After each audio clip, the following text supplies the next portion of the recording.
Thank you very much. Privileged to be with all of you today. My name is Anirban Basu, and I will be delivering a presentation on the economy. My presentation today is entitled The Economist Who Loved Me. It is a James Bond-themed presentation based on the 1977 spy thriller, The Spy Who Loved Me, which starred Roger Moore and Barbara Bach, and also featured a theme song by Carly Simon, which is probably one of the 5 greatest songs of all time, not supplied by Queen, Rush, or Led Zeppelin. So let me begin. I want to start very broadly first with a primer on the global economy. I'll quickly taper down into national level economic data, then share with you data specific to regions around the country. I'll talk about labor markets, energy markets, real estate and construction markets, of course, all manner of markets. My goal here is not to try to foment consensus. I don't think there will be any consensus today on the economic outlook. In fact, my outlook diverges considerably from the average economist. It's important to remember the average economist is typically wrong.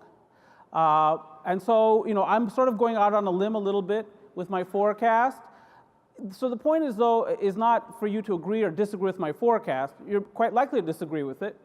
It's to try to explain why I think the world is going to play out the way it's going to play out, and what assumptions I'm making in shaping my forecast. And so I'll talk a lot about the logic I've put into my forecast as I go through the presentation for various segments of the economy. As I say, I'll start very broadly first with a primer on the global economy.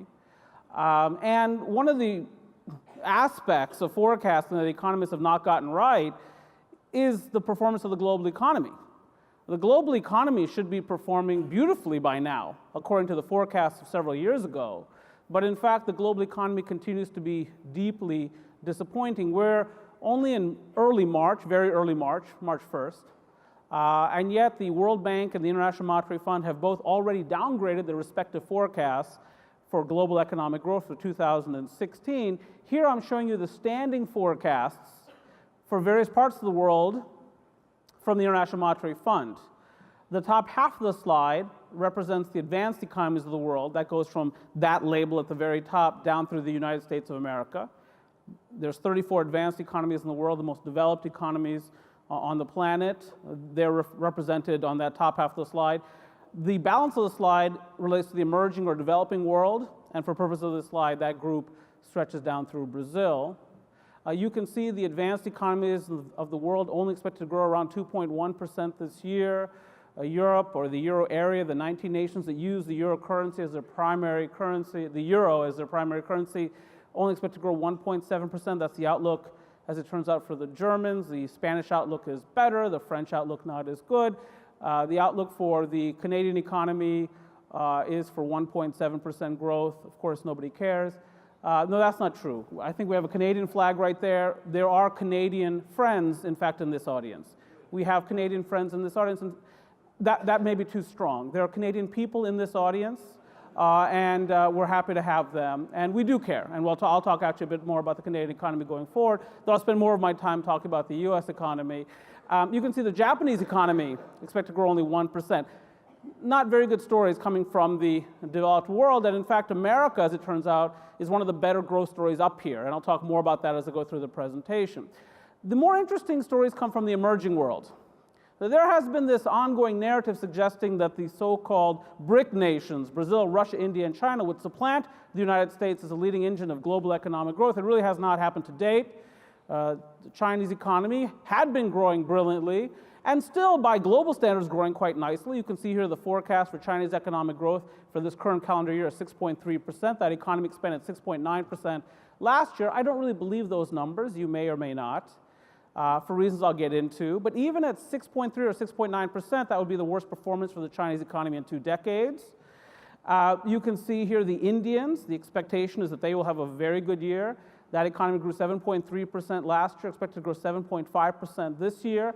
But the Brazilian economy shrank 4% last year, expected to shrink 3.5% this year, despite the fact that they'll host the Olympics this year. But that will not save them. They will have a terrible year economically. And then the Russian economy shrank around 4% last year, expected to also be in recession in 2016. And I think you'd agree they deserve that. And so wherever you look around the world is sort of a spotty checkered record of growth, and as I say, America is one of the better growth stories. Now, there are many implications from a deeply disappointing global economy. This was supposed to be an economy where China was booming, Russia's booming, the Brazilians are booming, the giants of Latin America. And so the world prepared itself for that boom. It adds productive capacity. It finds oil. It creates the capacity to distribute that oil. But then when the demand is not there, when economists turn out to be wrong, and the global economy is much weaker than people thought, guess what happens? Prices turn out not to be what people expected. So we go from $107 a barrel of oil during the summer of 2014. Today we're up a little bit, or yesterday at least, at $34 a barrel. $34 a barrel. And many people will tell you and tell me that this is largely about supply, that the world is awash in oil. And it is. And it absolutely is. And part of that is the shale revolution, of course, in North America, but there's more at work here. Recently Russia and OPEC have been delivering near record volumes of oil to the market, despite low prices. And this is something that economists probably could not have predicted. Because in economics, the presumption is when price falls, quantity supplied falls. That if you're, for instance, a home builder, when do you want to supply many homes? When prices are high and one can cover the cost of labor, land, materials, and squeeze out profit margin. When does one not want to build a lot of homes? When prices are low and one can't cover those costs. Similarly, with oil producers, they should want to supply plentifully when oil prices are high, but not so much when prices are low. And based on the history we've observed in recent decades, when oil prices get low, in fact, supply does become truncated, whether through cartel activity or simply the workings of the market. But we have not seen that this time around. And one of the things we economists presume is rational behavior. We expect people to behave in accordance with our models. We get upset when they don't.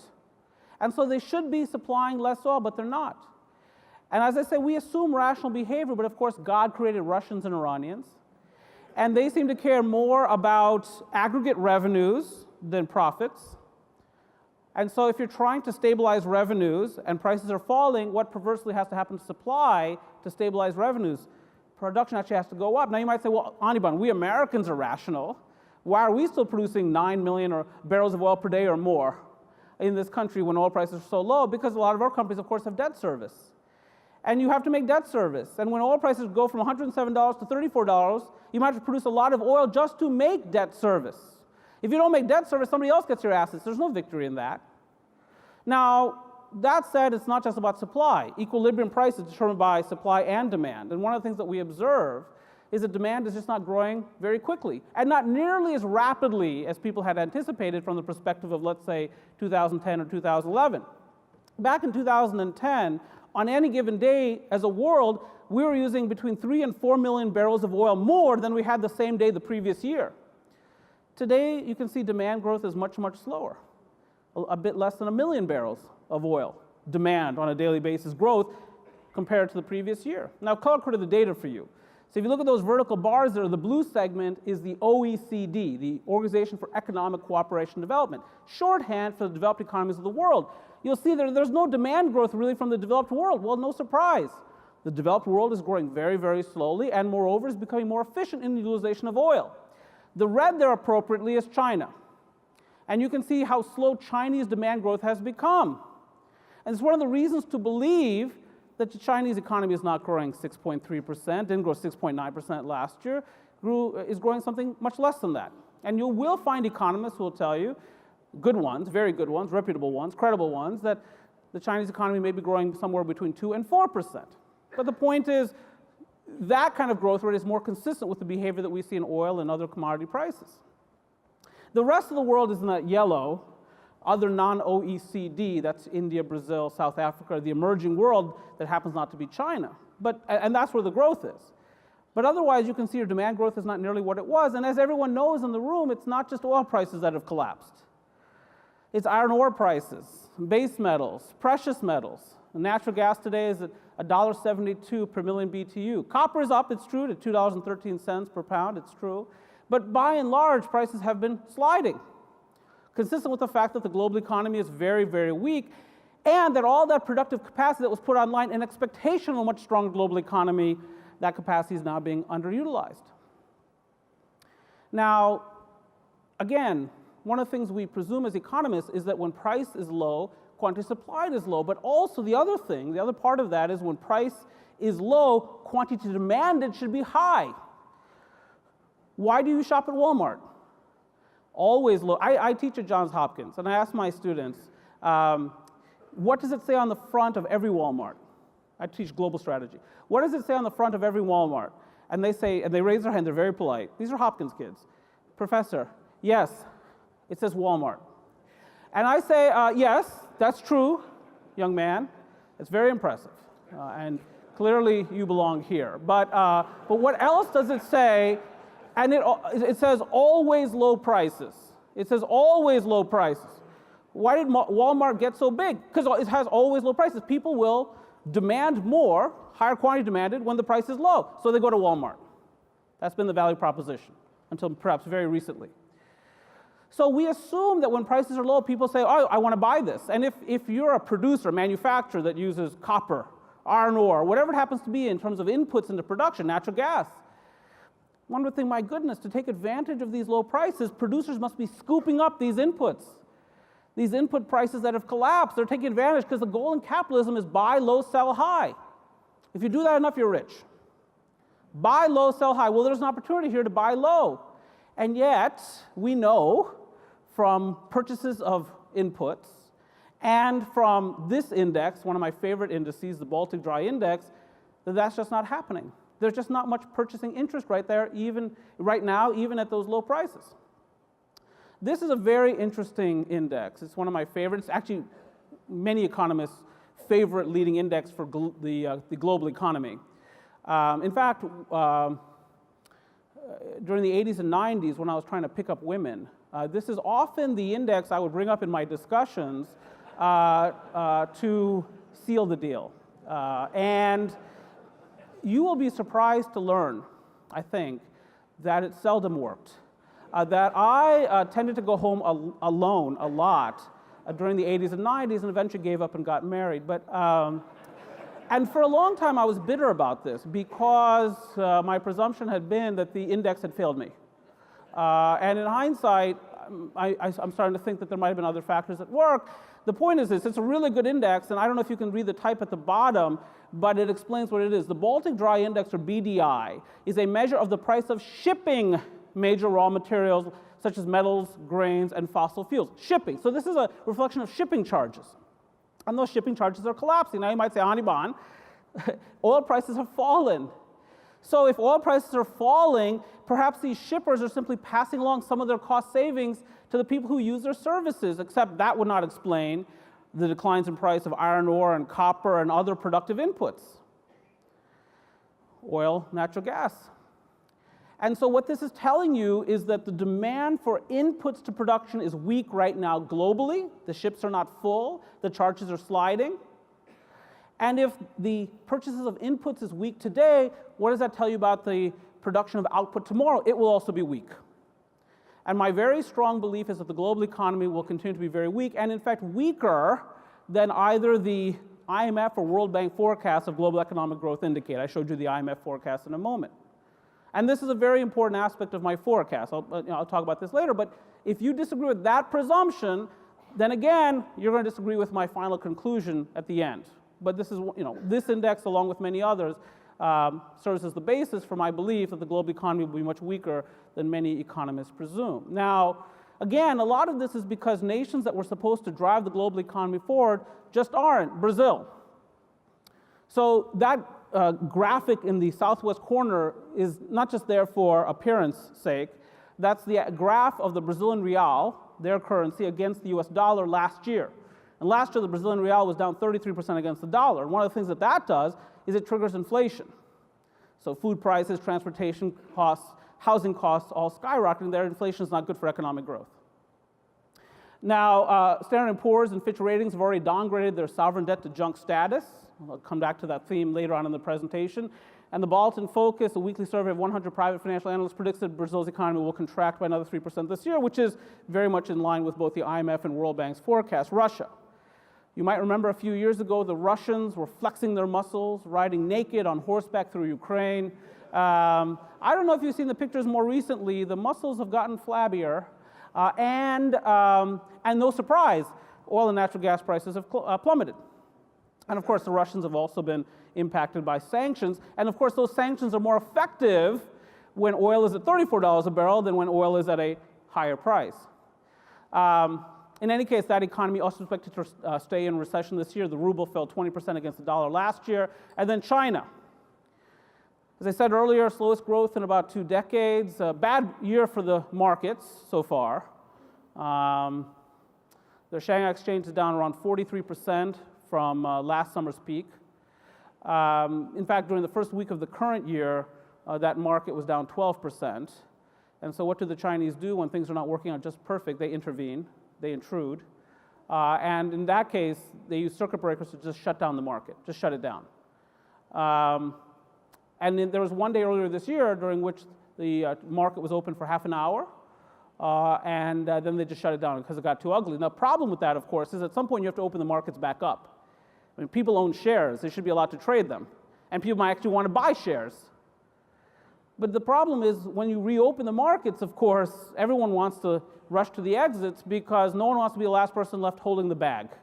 So it triggers panic selling. They've gotten rid of that circuit breaker structure now, but the damage has been done, and not much confidence in that economy. So the global economy is weak. That's the second largest economy in the world. It's getting weaker, and I expect that that's one of the reasons, in fact, that the global economy will turn out weaker than many people think. I think the Chinese outlook is worse than the IMF and the World Bank suggest. Now, we can take some quantum of solace in the fact that the US economy continues to perform. Not brilliantly. Here I'm showing you gross domestic product. Now, during that fourth quarter number where it says 2015 Q4, 0.7%, we turned in the presentation before the number was revised.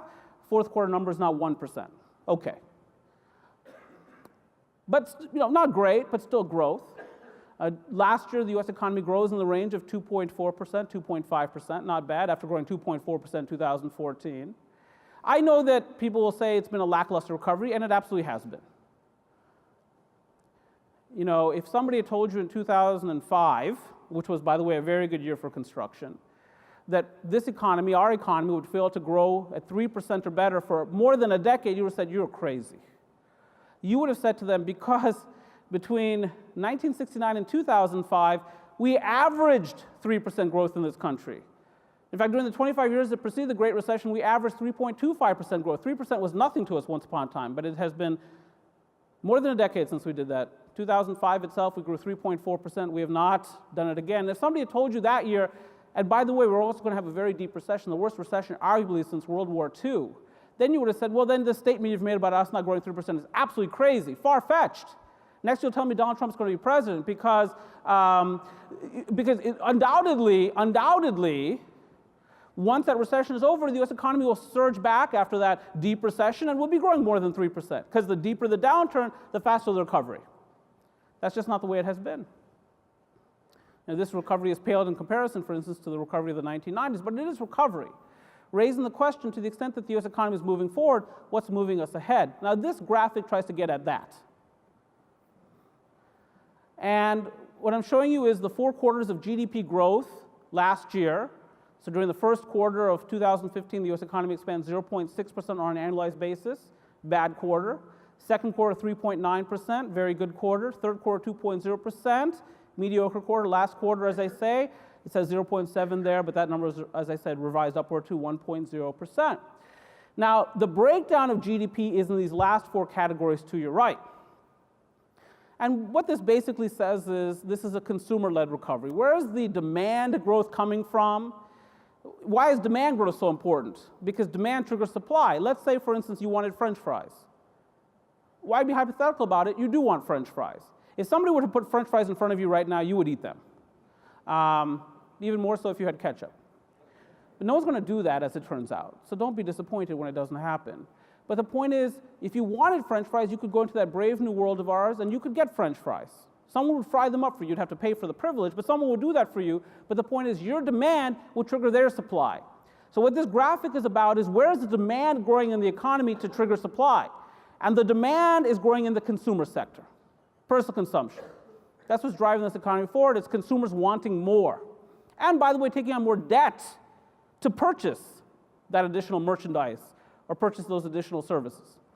In fact, we are now seeing rising defaults in first mortgages, auto loans, credit cards, and of course more corporate defaults as well, particularly in the US energy sector. But set that aside, it's a consumer-led recovery with government playing a supporting role, which is of course important to the iron workers, or at least some of them. So one of the things that happened late last year, and the previous speaker talked about dysfunction in Washington, something of which we're all aware, but arguably we have slightly less dysfunction now than we did at the beginning of last year in Washington, D.C. Why? Because Paul Ryan is the Speaker of the House. You might remember late last year, there was a vacancy in that position. No one in America wanted to be Speaker of the House. No one. And they begged Paul Ryan, you must take this job. You must. Gentleman from Wisconsin, you must take this job. And he said, no, I don't want it. It's a horrible, no.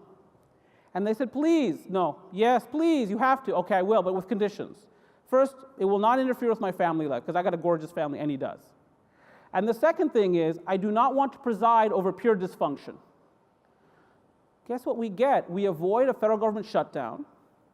We actually get a federal highway bill, a 5-year, $305 billion package coming out of Washington, D.C., the first federal highway bill in years, and it came out of the blue.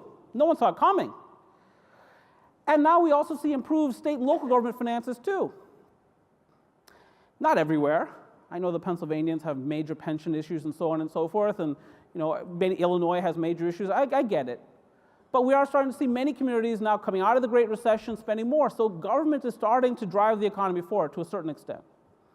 Now, what's not driving the economy forward? Well, you can see here net exports, which is defined as exports minus imports. Exports last year from our country fell 5%. Why? Global economy is weak. Difficult for us to penetrate foreign markets when foreigners don't have much money to spend. Moreover, the dollar has been generally strengthening over the last 18 months. Today, €1 will buy only $1.09 US. Take a look back a little bit more than a year. €1 could buy $1.38. Today, your $1 US can buy 113 Japanese yen. Take a look back about 2 years.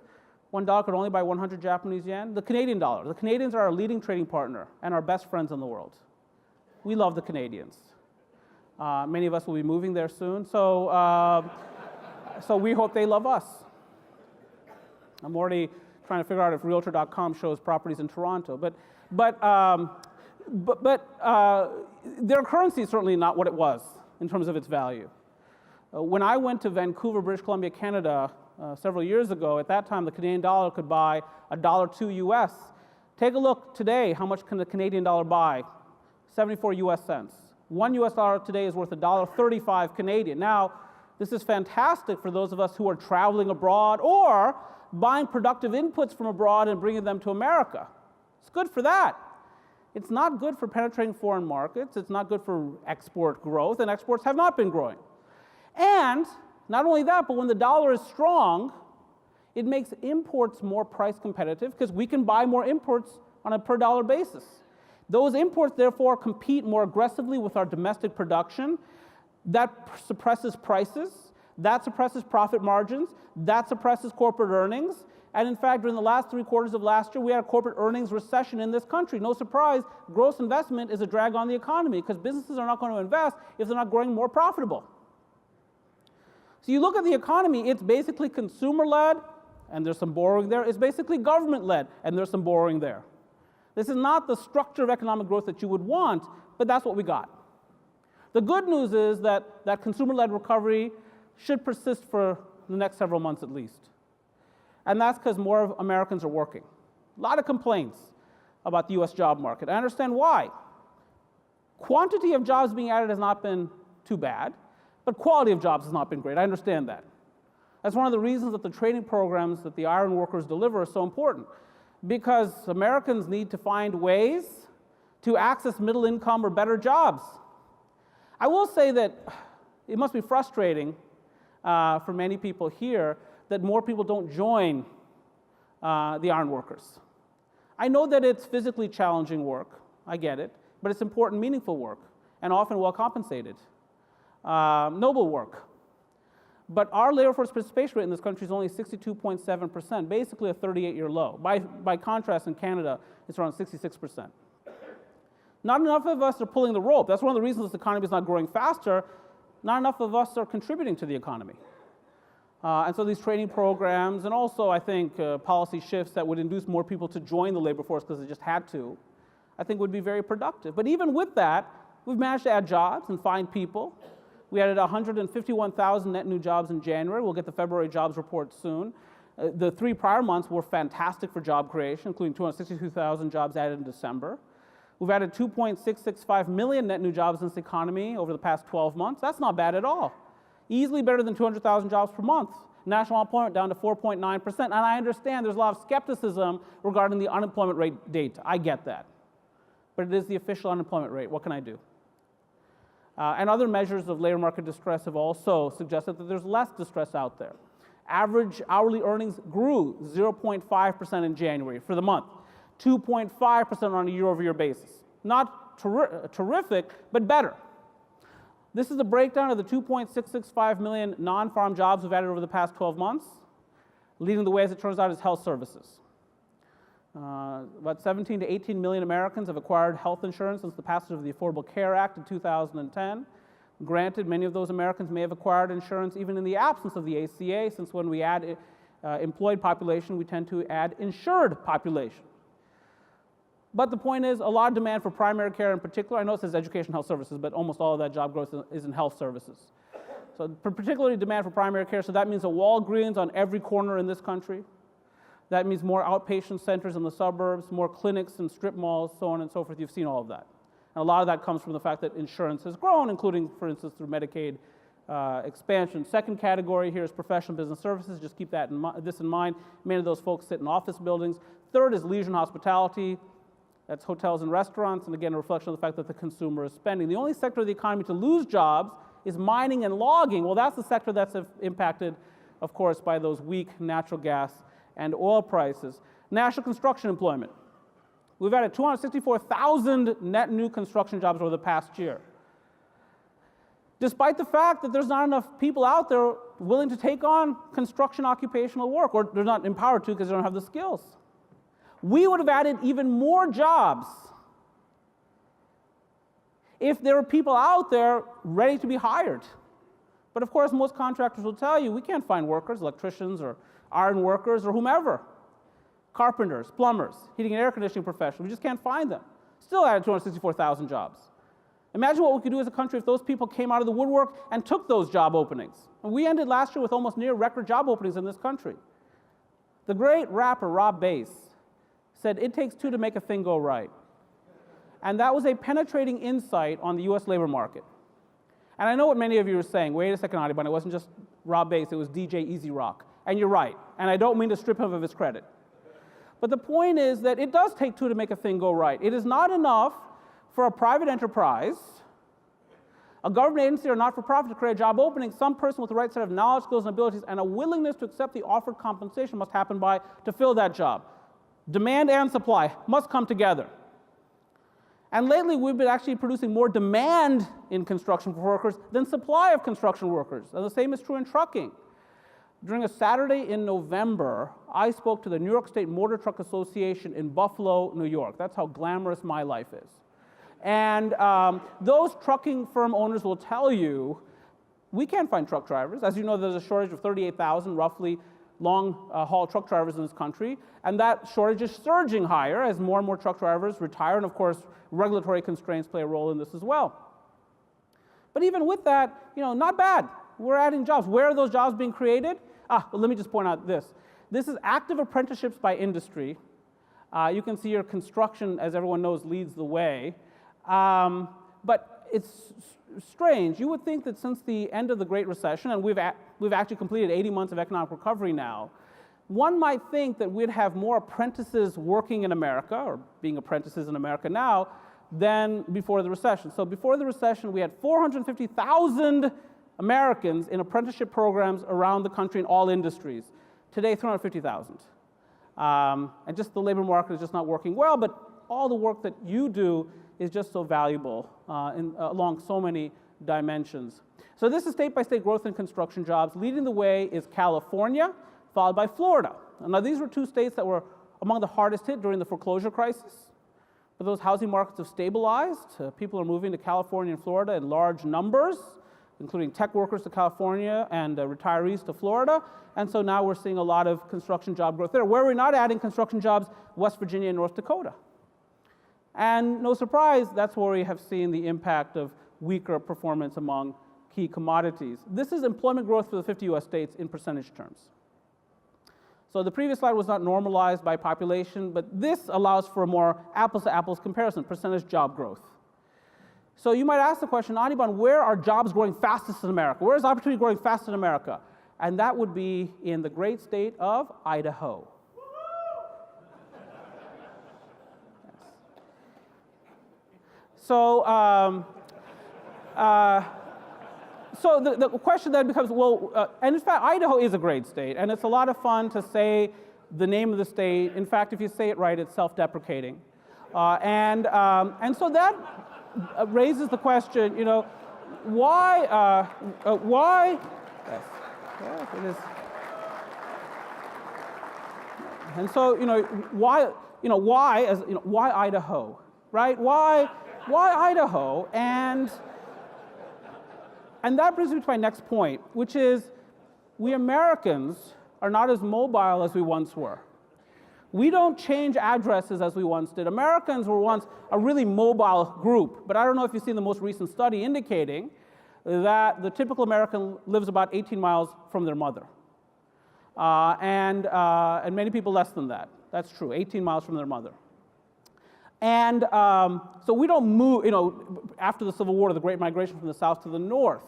Actually, more recently, it's been a reverse migration from the North to the South. The Great Migration to California during the California Gold Rush, more recently to North Dakota during the oil boom. Welcome. But we don't move the way as much as we once did, helping to explain why people still live in northern Ohio. But to the extent that people move, it is the young college graduate who's the most likely to move in any given year, the young knowledge worker. They change addresses all the time. And there are certain communities that prove to be magnetic from this the perspective of this population. Boise is one of them. Boise is booming. That's because a lot of young people, it happens to be a college town, as does Charleston, South Carolina. Charleston is booming, as is Columbia, South Carolina. Provo and Salt Lake City, Utah, Northern and Southern California, Miami, Florida, Seattle, Washington, Portland, Oregon, Phoenix, Arizona, Honolulu, Hawaii, Nashville, Tennessee, Atlanta, Georgia, Sioux Falls, South Dakota, where the multifamily rental market is red hot. Louisville, Kentucky, Central Maryland, Boston, Massachusetts, Raleigh, Durham, North Carolina, Reno, Nevada, Las Vegas, Nevada. Population is growing very quickly. Denver, Colorado, Indianapolis, Indiana. That's where you see the great dynamism in America. You show me where young people are working and moving to, and I'll show you a thriving community. It was once the case that economic growth was about where were the natural resources, where was the coal, where was the iron ore. That still matters. Or where is the railroad terminus? It's Atlanta, Georgia. That still matters. But what really matters is flows of human capital. As I say, some communities are better positioned to capture human capital today than others. You can see where the worst performance is. It's in states like Alaska, Oklahoma, Louisiana, West Virginia, Wyoming, North Dakota. Well, again, those are the states most impacted by those weak oil and natural gas prices, of course, the performance of coal. 3 states, according to Moody'sEconomy.com, are now in recession. North Dakota, West Virginia, and Alaska. North Dakota is an oil story, Alaska, oil and natural gas, West Virginia, coal, of course. And a handful of states are now at risk of recession in that orangey color, including Louisiana and Oklahoma, which are both producers of oil and natural gas. States in green are fully recovered from the Great Recession. States like mine, Maryland, in blue, not fully recovered. Before the recession, our unemployment rate was 3.7%. It's still above 5% in my state. We're just not back to where we had been. Our home prices are still lower, so on and so forth. Now, the implications of falling energy prices go well beyond geographic implications. And this, again, forms part of the basis for my forecast. And you may conclude ultimately that I'm overemphasizing aspects of life like this. So that gentleman's name is David Barse. He's the former CEO of Third Avenue Investment. He was fired in December. And he was fired because the firm prevented investors from withdrawing money from their high-yield bond fund. Not much money left in the fund, as it turned out. Needed that money for operational purposes. Third Avenue also has intended to shut down its $800 million focused credit fund. Junk bond defaults have risen to their highest rates since October of 2009. This has been caused mainly by falling energy prices. S&P warns that half of energy junk bonds are distressed. Okay. The question for the forecasting economist is this. Is this something that is the canary in the coal mine? Is this the beginning of a broader trend of corporate defaults in the face of weak commodity prices and a lack of pricing pressure, falling exports? Or is this just a one-off? Sort of an interesting story. You might remember 10 or 11 years ago, there was a lot of talk about subprime mortgages. And many of you were told, and I was told, by people that were on CNBC and Bloomberg, that parade of people, said, look, what are you worried about? That subprime mortgage market is too small to create systemic risk. It's just too small. It's bad for those borrowers. It's bad for those lenders. But it's not something we should be worried about from a structural or macroeconomic perspective. Dead wrong. Throws us into the Great Recession. Stock market collapses, all those things. Is this the beginning of a new trend where capital begins to dry up because people have been underpricing risk? And by the way, why have people been underpricing risk if that's in fact what's been happening? Because interest rates have been so low for so long. And the game has been, let's say you're a private equity fund. What's the game? I want you to send me your money, and then I've got to find places to invest it. Now, a lot of people have been sending a lot of other people money to invest. Why? Because once upon a time, you could buy a municipal bond and get some return on that, or a US Treasury, but take away the interest rates, now I can't figure out where to put my money to get a safe yield, so let me put it with a professional. So they send the money to the professional. Now what does the professional have to do? They have to deploy the money, because I want to charge you fees. I can't charge you fees unless I invest your money, and of course, I've got to generate some kind of return. The problem is I've got so much money to work with, I start chasing investments that I probably should not be chasing. Why? Because I want to charge you fees. And then I suffer losses. And then you get mad at me. But the point is capital begins to dry up. And I think as we go through the course of the year, capital availability will be increasingly diminished. And I'll talk more about this as I go through the presentation. And again, some of you may disagree with me 100%. That's okay. That's part of my logic in the forecast. Again, just unemployment rates, just to finish off this section of the presentation, and I'm hitting the home stretch of my overall presentation, by the way. This is the unemployment rates for the 20 largest metropolitan areas in our country. The lowest unemployment rate is in Minneapolis, Minnesota. I'm sure there's some folks here from Minneapolis. Okay, maybe not. Doesn't matter. We don't need them, and we don't want them. So now, it's interesting. Minneapolis is probably the first time that word came up in conversation today. Right, because Minneapolis doesn't come up in conversation very much. When was the last time you were having a conversation, Minneapolis came up? Never happened. It's never happened. It's a region of over 3 million people, but no one ever talks about Minneapolis, and one of the reasons for this is because their sports teams are so bad. The Twins, the Vikings, the Timberwolves, the Golden Gophers are almost all uniformly horrific on the fields and in the arenas. These are some of the most uncoordinated people in our country. But they have produced some of the great companies of our country too, Best Buy and Target and 3M, Cargill, General Mills, United Health, Wells Fargo, so on and so, St. Paul companies. And so it's a really good, great regional economy. You can see here an unemployment rate just a bit above 3%. You can also see the role of technology in shaping these sectors. So there hasn't been a lot to be really excited about in the US economy in recent years, but technology has been one of them. And regions like Washington, San Francisco, Boston, which have disproportionately large technology sectors, have tended to be among the best performers. That's helped to soak up excess labor force and driven their unemployment rates lower. Now, let me talk about the data in which you might have most interest, the real estate data. And I'll start out residentially before moving to non-residential. No one could have predicted that. We have completed 80 months of economic recovery, and as an economy gets stronger, here's what's supposed to happen. Interest rates are supposed to go up. That has not happened. This is amazing. I did not predict this. You could not have predicted this. We economists have been saying to you for 4 or 5 years, interest rates are going to rise, interest rates are going to rise. Has just not happened, at least with respect to mortgage rates. Because it's never happened before. One of the reasons for this is that we have just a lot of money in the global economy, just a lot of liquidity out there, and it's scared. There's a lot of scared money in the economy. So when money is scared, where does it go? It goes into US bonds, US treasuries. So the 10-year treasury yield today is a little bit above 1.7%. And that affects these longer-term rates, like the 30-year fixed mortgage rate in blue, the 15-year fixed mortgage rate in red, which is still around 3% after more than 6 years of economic recovery. Despite that, just to show you how scared people are, that's US new home sales. There's been some recovery, but not much. And to buy a home is a pretty bold act. Not a lot of boldness in this economy. And I think it's one of the reasons that people wonder why, if I asked you the question, what's the difference between 2% and 3% growth? What would you say? 1 percentage point, because you went to Hopkins. But what I'm trying to get at there is what's really the difference? You know what the difference is between 2% growth and 3% growth? Happiness. You take 3% growth or better, people feel good about the economy. They're bold. They do things like they buy homes. At 2%, they're scared, they're nervous. And that's what we have, this sort of collective fear. And so even though mortgage rates are low and we're adding all these jobs, you can see there's not much momentum there. And when you don't have vigorous home sales, you don't have vigorous housing starts. You see the blue shade area, that's single-family housing starts, single-family. Multifamily is in yellow. Now I'm graphing for you starts, not units. So in the blue category, 1 start equals 1 unit. But in the yellow, 1 start can equal many units. So if I were graphing for you units, this graph would look different. There'd be more yellow. Set that aside. About 10, 11 years ago, there was a fair amount of yellow. That was mostly condominiums. Today, apartments. How do we know that we're more of a renter nation? Well, we've got to measure U.S. homeownership rate, and it has collapsed. At 63.7%, we're back to homeownership of the 1980s, and before the 1960s. Why are we more of a renter nation? Why the nation that has equated the dream to the home are we a nation of renters increasingly? Well, ask yourself, who's missing at the settlement table? First-time buyer.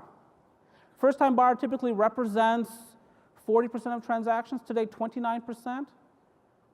You take this line, you flip it upside down, you get that. U.S. private new multifamily construction. That's where the rebound has been. Again, 10, 11 years ago, that big bubble there, condominiums. Today, apartments. This will continue because we have a leading indicator called building permits. Blue shade area, single family building permits, the permissions. Permissions translate into construction ultimately, more often than not. The yellow, that's where the juice is, that's multifamily. And of course, where are they? Where are the first-time buyers? They're dealing with student debt. Harder to get a mortgage than it used to be. But they're also these 20-somethings and 30-somethings, they're not interested in home ownership. That's one of the things that makes this generation so tricky to deal with. They don't care that much about money and owning stuff. They rent their bicycles. The only things they seem to own are those Beats audio headphones. Those are borrowed. And they don't care to own anything. They got Uber. They don't need anything. They don't have to own anything. And it's hard to motivate people when they just don't care about that stuff. You could bribe me to work. I'm Gen X. You could bribe us. These kids, they just want to be on flex time all the time. So it's tougher. But things change. Things change. And within the next 10 years, you will see a point at which these Gen Xers, now in their 20s and 30s, are going to race into home ownership. People tell me, Anirban, you're crazy for saying such a thing. These young kids are not going to behave the way we did. One of the things you'll hear, and I'm generalizing now about young people, but I'm doing it effectively and accurately. One of the things you'll hear about these young kids, people will say about them, hey, Anirban, people say to me, these kids, they love the cities.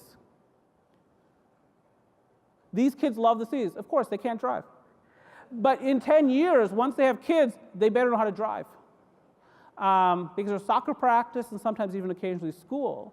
Home prices are not rising much in the country. So investment motivation is returning to housing. When I was growing up, we took this axiomatic. Buy a home as soon as you can. You will never get rich renting. The sooner you buy a home, the more equity you'll have to show at the end of the day. These young kids associate homeownership as much with wealth destruction as with wealth creation. And so they're not racing to buy homes. And plus, they want to stay geographically mobile because the job market has been erratic. So today it might be Raleigh, Durham, North Carolina, tomorrow Charleston, the next day Austin, Texas. But again, in 10 years, once they have kids in large numbers, forget about it. Again, people say to me, Anirban, you're crazy, but generations change. You don't believe me?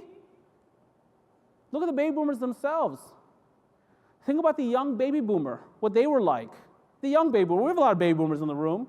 What was the young baby boomer like? Beads, flowers, minivans with stuff painted on the side, Jimi Hendrix, The Doors, free love, psychedelic drugs. Now, impact member. So, and I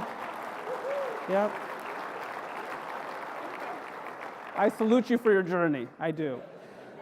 Turning to non-residential very quickly, because I know I'm running out of time. This is the Architecture Billings Index, one of everyone's favorite leading economic indicators. Notice how choppy this index has become. Any number above 50 means that architects are busier this month than they were 1 month ago. Just look at the last few readings there. Not so great.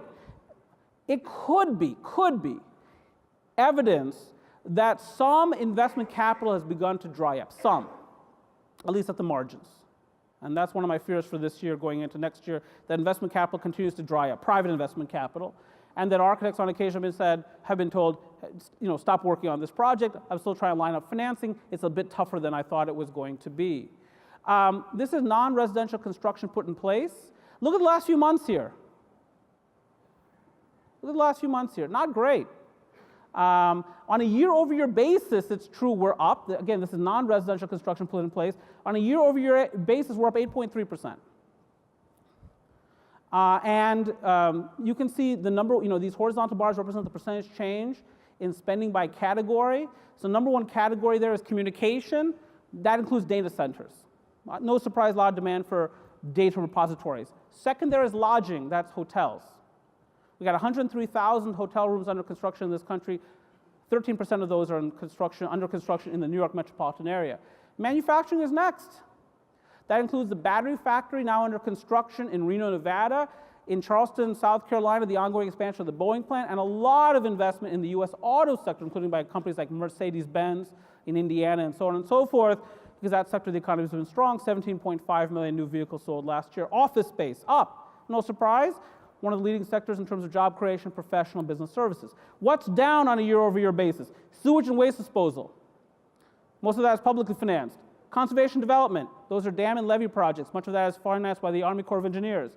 Public safety, that's prisons, jails, fire stations, police stations. Again, evidence that capital budgets are still not there. And water supply, down 6.6%. Religious is down 1.7% on a year-over-year basis. God is down nearly 2% on a year-over-year basis. That should be back by April.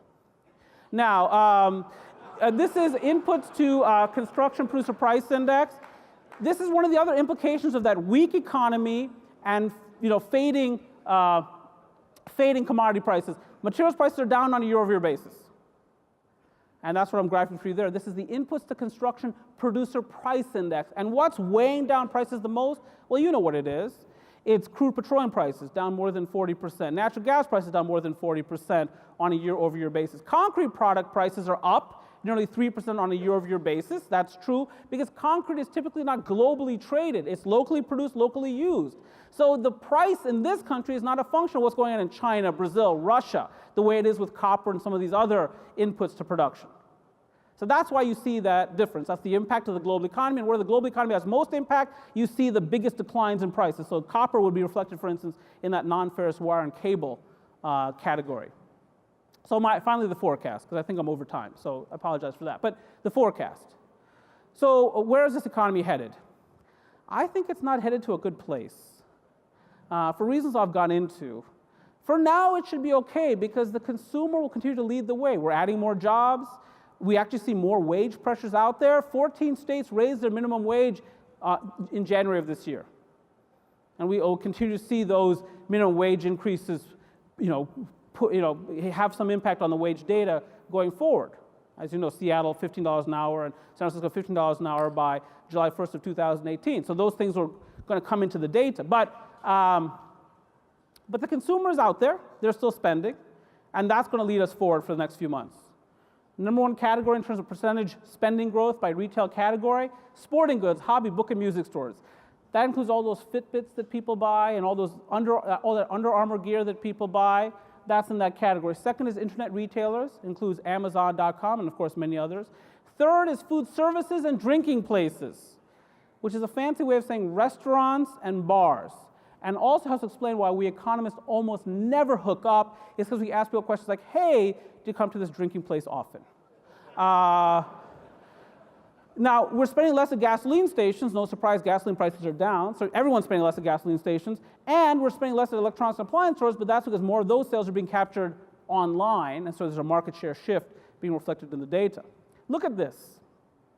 This is the index of leading economic indicators, my penultimate slide. And look at the last few readings here. You see the last 6 readings there, 3 negative, 1 flat, 2 positive. In fact, since this, we've gotten 1 more reading for January, it was negative. Now, we had similar pattern in 2011 and 2012, several negative readings within a short time span. We did not have a recession. So this is not saying that we're going to have a recession imminently, but what it is saying is the rest of the year, I think, is very weak. Even though many economists will tell you that we're going to grow 2.5% this year, I think the forecast is 1.5% this year. And I think the first half of the current year will be better than the second half. And that the second half of the year will be transitioning to a darker period for the US economy come 2017.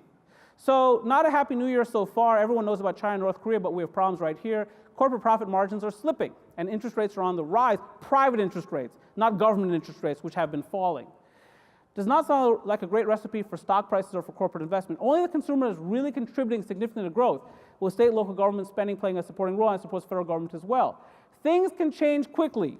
We added 115,000 jobs the month before the economy entered recession in 2007. Things can change quickly. The all-time high in the Dow Jones Industrial Average prior to the recession that began in 2007 occurred on October 9th of 2007. That day, the Dow Jones hit 14,164.53.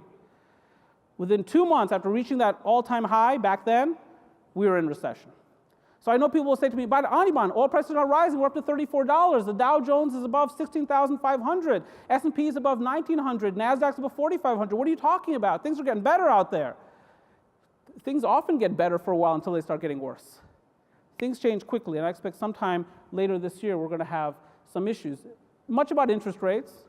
Coming into the year, investors were thinking the Federal Reserve will increase 3 or 4 times this year, short-term rates. It's not going to happen. I think 1 more time, maybe in June. But the news cycle is going to be too choppy for us to get more interest rate increases than that. And then finally, my biggest point, we may be transitioning very quickly from the mid-cycle stage of the recovery to the late stage. 2017 outlook very murky for reasons I've gone into, the weakness of the global economy, the fact that I think private capital is going to become less available to people as delinquencies and defaults begin to rise in various segments of the economy. And I want to point out this, I could be dead wrong. I am an economist. I thank you very much for the opportunity to be with you today. It's been a privilege.